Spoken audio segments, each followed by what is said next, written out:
زبور 103 سام 103 خدا کی محبت۔ اے میری جان خداوند کو مبارک کہے، اور جو کچھ مجھ میں ہے اس کے قدوس نام کو مبارک کہے۔ اے میری جان خداوند کو مبارک کہے، اور اس کی کسی نعمت کو فراموش نہ کر۔ وہ تیری ساری بدکاری کو بخشتا ہے، وہ تجھے تمام بیماریوں سے شفا دیتا ہے۔ وہ تیری جان ہلاکت سے بچاتا ہے، وہ تیرے سر پر شفقت و رحمت کا تاج رکھتا ہے۔ وہ تجھے عمر بھر اچھی اچھی چیزوں سے آسودہ کرتا ہے، تو عقاب کے مانند عصر نوجوان ہوتا ہے۔ خداوند سب ملزوموں کے لیے صداقت اور عدل کے کام کرتا ہے۔ اس نے اپنی راہیں موسیٰ پر اور اپنے کام بنی اسرائیل پر ظاہر کیے۔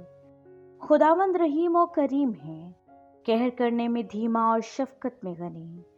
وہ سدا جھڑکتا نہ رہے گا، وہ ہمیشہ غضبناک نہ رہے گا۔ اس نے ہمارے گناہوں کے موافق ہم سے سلوک نہیں کیا، اور ہماری بدکاریوں کے مطابق ہم کو بدلہ نہیں دیا۔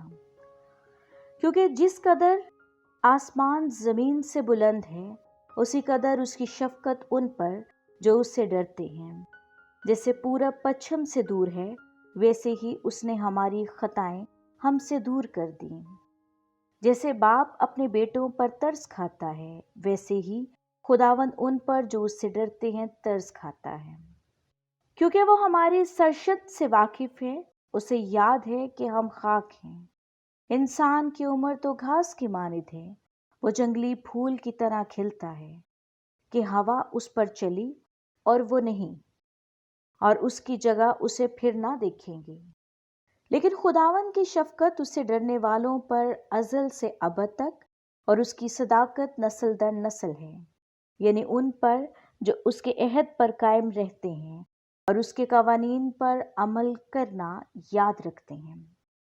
خداوند نے اپنا تخت آسمان پر قائم کیا ہے، اور اس کی سلطنت سب پر مسلط ہے۔ اے خداوند کے فرشتوں، اس کو مبارک کہو، تم جو زور میں بڑھ کر ہو، اس کے کلام کی آواز سن کر اس پر عمل کرتے رہو۔ اے خداوند کے لشکروں، سب اس کو مبارک کہو، تم جو اس کے خادم ہو اور اس کی مرضی بجا لاتے ہو۔ اے خداوند کی مخلوقات، سب اس کو مبارک کہو، تم جو اس کی تسلط کے سب مقاموں میں ہو۔ اے میری جان، تو خداوند کو مبارک کہے۔ آمین۔